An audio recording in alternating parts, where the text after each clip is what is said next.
হোটেলের বাথরুম থেকে মহিলার অর্ধনগ্ন ঝুলন্ত দেহ উদ্ধারে চাঞ্চল্য ছড়িয়েছে নদিয়ার হরিণঘাটায়। ঘটনার পরে ওই মহিলার সঙ্গীকে আটক করেছে পুলিশ। জানা গিয়েছে বর্ধমান শহরে একটি হোটেলে স্বামী স্ত্রী পরিচয়ে গত রবিবার ঘর ভাড়া নেন দুজন। এর কিছুক্ষণ পরেই হোটেল থেকে বেরিয়ে যান স্বামী। পরে হোটেলের কর্মীরা ঘরে বধূর দেহ উদ্ধার করে। ঘটনার পর থেকে বেপাত্তা হয়ে যায় তার স্বামী মোহাম্মদ নজরুল খান। অবশেষে ঝাড়খণ্ড থেকে নজরুলকে গ্রেফতার করে পুলিশ। প্রাথমিক তদন্তে পুলিশ জানতে পেরেছে বিবাহ বহির্ভূত সম্পর্ক ছিল এক যুবকের। বেশ কয়েক মাস ধরে ওই যুবকের সঙ্গে থাকছিলেন ওই মহিলা। এরপর স্বামীর সঙ্গে হোটেলে আসেন মহিলা। পরে হোটেলের ঘর থেকেই দেহ উদ্ধার হয়।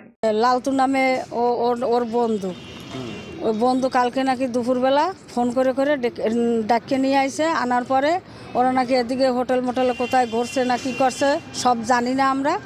তারপর রাত্রে ওই একটা হোটেলে ছিল, তারপর নাকি হোটেলের বাথরুমে ওরে নাকি গলায় দড়ি দেওয়া পুলিশ পাইছে।